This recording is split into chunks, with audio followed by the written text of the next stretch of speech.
മറ്റ് ജില്ലകളെ സംബന്ധിച്ച് കൊച്ചി കുറച്ചുകൂടെ സെക്സ് ആക്റ്റീവായിട്ടൊരു ജില്ലയാണ് വരുന്നുള്ളൂ. ഇൻബോക്സിൽ ഈ ഗ്രൂപ്പിൽ കണ്ട ഒരു കുട്ടിയുടെ ഫോട്ടോ കണ്ടിട്ട് അങ്ങനെ ചോദിച്ചു, ഇങ്ങനെ കുട്ടി അവൈലബിൾ ആണോ എന്ന് ചോദിച്ചപ്പോൾ പറഞ്ഞു ആ അവൈലബിൾ ആണ്, 5000 അല്ല കൊടുക്കുകയോ അത് കഴിഞ്ഞിട്ട് നമ്മൾ ഇവിടെ മറിയുമ്പോൾ പറയാം.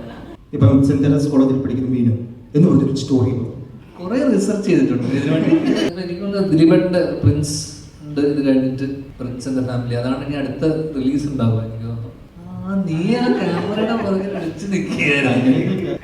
ശരിക്കും പറഞ്ഞ നമ്മുടെ രാജമാണിക്യ സിനിമ പോലെ ഒരു പാതിരാത്രി ചെന്നിട്ട് ചേട്ടാ ഈ ഒരു സിനിമയുടെ കഥ പറയാൻ വേണ്ടി ചെല്ലുകയാണ്. അപ്പം ചേട്ടൻ നല്ല ഉറക്കത്തിലാണ്. അപ്പം രാവിലെ സുരേഷനാണ് പറഞ്ഞത് രാവിലെ നമുക്ക് പോയി കാണാം.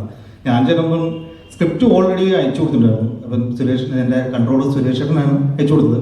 അത് കഴിഞ്ഞിട്ട് ഞങ്ങൾ രാവിലെ കഥ ഓക്കെ ആണോ എന്ന് അറിയണമല്ലോ. രാവിലെ 9 മണിയായപ്പോൾ കൂടി ചെന്ന് അപ്പോൾ സുരേഷ് നമ്മുടെ ധ്യാൻ ചേട്ടൻ നമ്മുടെ ഷട്ടിൽ ബാറ്റ് പിടിച്ചോണ്ടിരിക്കുക തടി കുറയ്ക്കാൻ വേണ്ടിയിട്ട് വീട്ടില്. അപ്പം ഞാൻ ചെന്നപ്പോഴാണ് പുള്ളി വായിച്ചിട്ടൊന്നുമില്ല. 1 മണിക്കൂർ വെയിറ്റ് ചെയ്യുന്നു പറഞ്ഞ് ഞാനും സുരേഷ് ചേട്ടനും പിന്നെ എൻ്റെ ഒരു ജെറിയുണ്ട് ചേട്ടൻ ഷട്ടിൽ കളിച്ചോണ്ടിരിക്കുന്നു. ഇല്ല നമ്മുടെ ഞാൻ വരുമ്പോ ഞാൻ സുരേഷിനും കൂടി വന്നു. ആദ്യം കിട്ടിയ ഒരു സമയമായിരിക്കും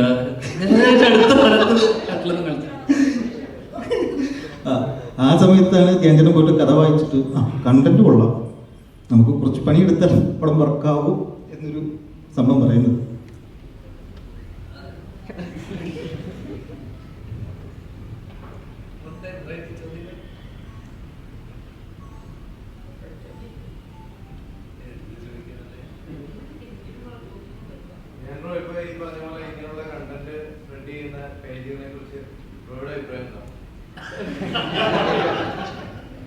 വളരെ നല്ല അഭിപ്രായം. അല്ല, ഇതൊരു അവയർനെസ്സും കൂടെ ഈ സിനിമ കൊണ്ട് അതിന്റെ പുറകെ പോവുകയും അരുണ് പറയുന്നത് വെച്ച് കഴിഞ്ഞാൽ അതിലൊരു പേജിൽ ഏതൊരു കുട്ടിയുടെ ഫോട്ടോ കാണുകയും ആ ഫോട്ടോ കണ്ടതിന് ശേഷം അപ്പം ചോദിച്ചു ഈ കുട്ടി എന്താ അവൈലബിൾ ആണോ ചോദിച്ചു. അപ്പൊ അവര് പറഞ്ഞു ഇൻബോക്സ് വരാൻ പറഞ്ഞു. എനിക്ക് ഇതൊക്കെ ഈ ലോക്ക്ഡ് ഗ്രൂപ്പ് ആയിരിക്കും അല്ലേ? ഇതിന്റെ മെമ്പർ ആവാൻ എന്തെങ്കിലും ടെസ്റ്റോ ക്വാളിഫിക്കേഷൻ അപ്രൂവൽ ഒക്കെ വേണ്ട? ഇതുപോലത്തെ സാധനമൊക്കെ അപ്രൂവ് ചെയ്തോളൂ. എനിക്കറിയില്ല, കാരണം ഇപ്പോഴും ഫേസ്ബുക്കിലൊക്കെ ആരിപ്പോ എനിക്ക് തോന്നുന്നു ഫേസ്ബുക്ക് ഒന്നും യൂസ് ചെയ്യാത്ത കാലമാണ്. ഫേസ്ബുക്ക് മാത്രമല്ല ഇൻസ്റ്റാഗ്രാമിലൊക്കെ ഉണ്ടല്ലേ, ടെലിഗ്രാം ഗ്രൂപ്പുകൾ, വാട്സപ്പ് ഗ്രൂപ്പുകൾ, നമ്മളിതെല്ലാം പടത്തിൽ അവതരിപ്പിച്ചിട്ടുണ്ട്. അങ്ങനെ ഈ ഗ്രൂപ്പിൽ ചെല്ലുകയും അപ്പം ഇൻബോക്സിൽ വരാൻ പറയും. ഇൻബോക്സിൽ ഈ ഗ്രൂപ്പിൽ കണ്ട ഒരു കുട്ടിയുടെ ഫോട്ടോ കണ്ടിട്ട് അങ്ങനെ ചോദിച്ചു, ഇങ്ങനെ കുട്ടി അവൈലബിൾ ആണോ എന്ന് ചോദിച്ചപ്പോൾ പറഞ്ഞു ആ അവൈലബിൾ ആണ്, 10,000 രൂപ, അതിൽ 5,000 രൂപ ഇപ്പം അഡ്വാൻസ് ചെയ്യണം. ഒന്നും അല്ലല്ല, 5,000 രൂപ നേരിട്ടാണെന്ന് ചെയ്യാന്ന് പറയുന്നു. അങ്ങനെ ഇവിടെ എറണാകുളം നോർത്ത് ഹോട്ടൽ പറയാൻ പറ്റില്ല ഒരു സ്ഥലത്ത് വരികയും അങ്ങനെ ഈ 5,000 രൂപ കൊടുക്കുകയും 5,000 അല്ല കൊടുക്കുകയും 5,000 രൂപ വിഷയം ശരിക്കും മനസ്സിലാക്കാൻ വേണ്ടിയിട്ട് അവരോടൊരു ഫ്രണ്ട്ഷിപ്പ് മൂഡ് പിടിച്ചാൽ മാത്രമേ നമുക്ക് ഇതിനെ കുറിച്ചുള്ള ബിസിനസ്സിന്റെ ഒരു വ്യാപ്തി മനസ്സിലാക്കാൻ പറ്റുള്ളൂ. അതുകൊണ്ടാണ് അങ്ങനെ പറ്റിക്കപ്പെടുകയും ആരെയൊന്നും നടക്കാതായപ്പോഴേക്കും പിന്നെ ഇവന്മാർക്കെതിരെ ആഞ്ഞടിക്കണം വെച്ചിട്ട് ഒരു സിനിമ ചെയ്യാൻ പുറപ്പെട്ട ആളാണ്. അപ്പൊ സ്വന്തം അനുഭവത്തിൽ നിന്ന് ഉണ്ടായിരുന്നു അല്ലേ? അതിന്റെ വിഷമമുണ്ട്, ഇപ്പോഴും ഉണ്ട് മുഖത്ത്. 5,000 രൂപ പോയതിന്റെ ഒരുപാട് വേദനകളുണ്ട് അല്ലേ? ശരിക്കും അങ്ങനെ ഗ്രൂപ്പില് അങ്ങനെയുള്ള ഗ്രൂപ്പിൽ മെമ്പേഴ്സ് ആയിട്ടുള്ള ആരെങ്കിലും ഉണ്ടോ? ഉണ്ടാവും പറയാൻ കുറച്ച് അടിയുണ്ടാവുന്നുണ്ട് അല്ല. ഇതിപ്പോ ഇതൊക്കെ കലാകാലങ്ങളായിട്ടുള്ളതാണ്. ഇതിപ്പോ ഇത് സോഷ്യൽ മീഡിയ വന്നതിന് ശേഷം അല്ലെങ്കിൽ ഫേസ്ബുക്ക് അല്ലെങ്കിൽ പോലും ഇവിടെ എനിക്ക് തോന്നുന്നു കൊച്ചിയിലൊക്കെ എനിക്ക് തോന്നുന്നു ഏറ്റവും കൂടുതൽ അഭിമുഖീകരിക്കുന്നത് ശരിക്കും നടിമാരാണ്. അവരുടെ ഫോട്ടോസ് തന്നെയാണ് ഏറ്റവും കൂടുതൽ. പ്രത്യേകിച്ച് ഒരു ഭയങ്കര രസമാണ്. നമ്മുടെ കോളേജിലൊക്കെ പഠിക്കുന്ന പെൺകുട്ടികളുടെ ഫോട്ടോ, ഇപ്പം ടൂർ പോകുന്നതിനൊക്കെ ഫോട്ടോ എടുത്ത് അതിന് ചിലപ്പോൾ പേരറിയില്ല.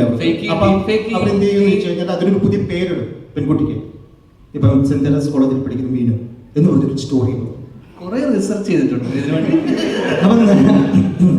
അപ്പൊ എന്ത് പറഞ്ഞു കഴിഞ്ഞാൽ ആരാധകരെ കൂട്ടുക എന്നുള്ളതാണ് അവരുടെ ഇത്. അപ്പൊ നമ്മൾ വിചാരിക്കും കാണാനും വായിക്കാനും ഒക്കെ ആണെന്നാണ് വിചാരിക്കുക. പക്ഷെ നമ്മൾ ഇതിനകത്ത് നോക്കുമ്പോൾ ഇതിൻ്റെ കമൻറ്റുകൾക്കെല്ലാം ഒരുവിധം മറുപടി കൊടുക്കുന്നുണ്ട്. മറുപടി എന്ന് പറയുമ്പോൾ ഒരു ശരിക്കും പറഞ്ഞു കഴിഞ്ഞാൽ 4,000 തൊട്ട് 25 ലക്ഷം രൂപയുടെ ബിസിനസ്സാണ് അവർ നമ്മളോട് സംസാരിക്കുക.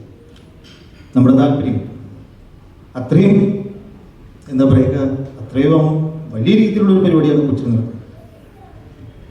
ബേസിക്കലി ഇതിനകത്ത് ഡീപ് ഫേക്കിങ്ങിനെ പറ്റിയിട്ടും ഇപ്പോഴുള്ള ഫേസ് സ്വാപ്പിംഗ്, ഇപ്പൊ രശ്മികയുടെ ഒരു വീഡിയോ ഒക്കെ ഇറങ്ങിയല്ലോ, മറ്റേ ചെറിയൊരു AI വീഡിയോ, ഇതൊക്കെ. അപ്പം ഇനിയുള്ള കാലത്ത് ഈ പറയുന്ന പോലെ ഒരു നോർമൽ ഫോട്ടോ അല്ലെങ്കിൽ നമ്മുടെ ഇൻസ്റ്റയിലൊക്കെ ഇടുന്ന ഇവിടുത്തെ ഇൻസ്റ്റ ഫോട്ടോ എടുത്തിട്ട് വരെ വേണമെങ്കിൽ അതിനെ ഫേസ് സ്വാപ്പ് ചെയ്തിട്ട് വേറെ രീതിയിലൊക്കെ മാറ്റാം. അപ്പം ഇതിൽ ദിവ്യ അങ്ങനെ ഒരു സാധനം എൻകൗണ്ടർ ചെയ്യുകയും പിന്നെ അങ്ങനെ ഒരു കോമണേഴ്സ് ആയിട്ടുള്ള നമ്മൾ അതിനെ എങ്ങനെ ടാക്കിൾ ചെയ്യുന്നു, ഓവർകം ചെയ്യുന്നതാണ് ബേസിക്കലി സിനിമയുടെ ഒരു ആകത്തുകയും ഒരു ക്രക്സും. സോ ആ ഒരു വിഷയമാണ് ഡിസ്കസ് ചെയ്യുന്നത്. മറ്റ് ജില്ലകളെ സംബന്ധിച്ച് കൊച്ചി കുറച്ചുകൂടെ സെക്സ് റാക്കറ്റ് ആക്റ്റീവ് ആയിട്ടൊരു ജില്ലയാണ് വരുന്നുണ്ടോ? നീ ആ ക്യാമറയുടെ പുറകിൽ അടിച്ചു നിൽക്കുകയാണ്. സാധ്യത എവിടെയോ ബിസിനസ് മറ്റു ജില്ലകളെക്കാളും കൂടുതൽ സെക്സ് റാക്കറ്റ് ആക്റ്റീവ് ആയിട്ടുള്ള അല്ലെങ്കിൽ ഇങ്ങനത്തെ കാര്യങ്ങൾ കൂടുതൽ നടത്തുന്നത് കൊച്ചിയിലാണെന്ന് വിശ്വസിക്കുന്നുണ്ടോ? അത് പ്രശാന്ത് കിട്ടുന്നതിന് മറുപടി. ഞാൻ ഇത് എന്താ സംഭവം അറിയാൻ വേണ്ടിയിട്ടായി സിനിമയിൽ അഭിനയിച്ചത്. അതിൽ പറഞ്ഞു കേട്ടതിൽ നിന്ന് ഇത് നിങ്ങളുടെ കഥയാണ്, നമ്മളുടെ കഥയാണ്. പ്രമോദേട്ടൻ അങ്ങനെയൊന്നുമില്ല. ഈ സൈബർ വേൾഡ് എന്ന് പറയുന്നത് എല്ലായിടത്തും ഒരുപോലെ പരന്നു കിടക്കുന്നത് പോലെ തന്നെ എല്ലാ സ്ഥലങ്ങളിലും ഇതിൻ്റെ തോത് ഒരുപോലെ ആയിരിക്കണം. അതിന് അത് അന്വേഷിച്ച് കണ്ടുപിടിക്കേണ്ടത് നിങ്ങളെപ്പോലുള്ള മാധ്യമ പ്രവർത്തകരും ഇവിടുത്തെ നിയമ പാലകരുമാണ്. പക്ഷെ ഇത് അറിയാത്തൊരു മേഖല ഇപ്പം അരുൺ പറഞ്ഞപ്പോഴാണ് മനസ്സിലായത്. നമ്മൾ വെറുതെ കണ്ട് വിട്ടുപോകുന്ന പല കാര്യങ്ങൾക്ക് പിന്നിലും വലിയൊരു ബിസിനസ് ഒളിഞ്ഞിരിപ്പുണ്ടെന്നുള്ളത്. അപ്പോൾ അത് എന്തൊക്കെയാണെന്ന് ജനങ്ങൾ തിരിച്ചറിയുന്നതല്ല. അപ്പോൾ ഇതുപോലത്തെ ഒരു സിനിമ അതിന് പ്രയോജനപ്പെടട്ടെ.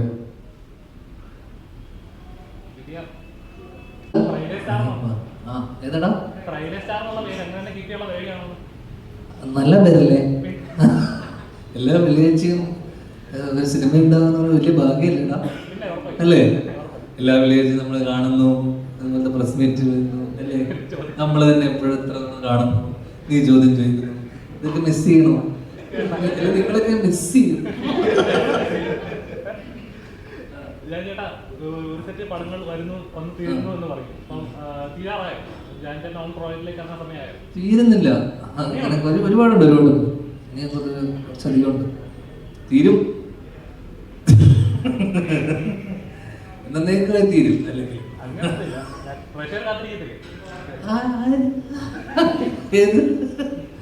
അല്ല, ഇനിയിപ്പം എനിക്കൊന്ന് ദിലീപേട്ടൻ്റെ പ്രിൻസ് ഉണ്ട്. ഇത് കഴിഞ്ഞിട്ട് പ്രിൻസ് ആൻഡ് ഫാമിലി, അതാണ് ഇനി അടുത്ത റിലീസ് ഉണ്ടാവുക എനിക്ക് തോന്നുന്നു. പിന്നെ ഇപ്പം തുടങ്ങാൻ സോഫിയ വീക്കെൻഡിൻ്റെ പടം ഡിറ്റക്റ്റീവ് ഉജ്ജ്വലൻ തുടങ്ങാനിരിക്കുന്നത്. അപ്പം അടുത്ത വർഷത്തേക്ക് ഇങ്ങനെ ഇപ്പം കഴിഞ്ഞ് ചെയ്ത് വെച്ചിരിക്കുന്ന കുറച്ച് പടങ്ങളുണ്ട്. ബബ്ബ കഴിഞ്ഞു. അപ്പോൾ അങ്ങനെ കുറച്ചധികം പടങ്ങളുണ്ട്. ഇനി വരാനിരിക്കുന്ന കോപ്പങ്ങൾ, അങ്ങനെ അപ്കേസ്, അങ്ങനെ കുറച്ചധികം പടങ്ങൾ ഇനി ഉണ്ടാവും. എല്ലാ വെള്ളിയാഴ്ചയും ഉണ്ടാവും.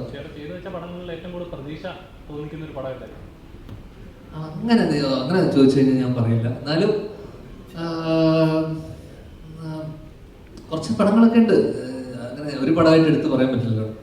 അപ്പം ബാക്കിയുള്ള പടങ്ങളൊന്നും ഒന്നും പ്രതീക്ഷയില്ലെന്ന് എനിക്കല്ലോ. അങ്ങനെയല്ല, ബാക്കി അതൊക്കെ ഒരു ഫേറ്റല്ലേ. സിനിമ അതിൻ്റെ സക്സസ്സും ഫെയിലറും നമുക്ക് ഇത് ചെയ്യാൻ പറ്റില്ലല്ലോ. എനിക്ക് അങ്ങനെ എന്താ പറയണ്ടേ, നമ്മൾ വിളിക്കുന്നു നമ്മൾ പോകുന്നു എന്ന് പറഞ്ഞ പോലെയുള്ള പടങ്ങളാണ്. ഇപ്പം ബബ്ബയിൽ ഞാനൊരു 8 ദിവസം ഉണ്ടായിരുന്നുള്ളൂ.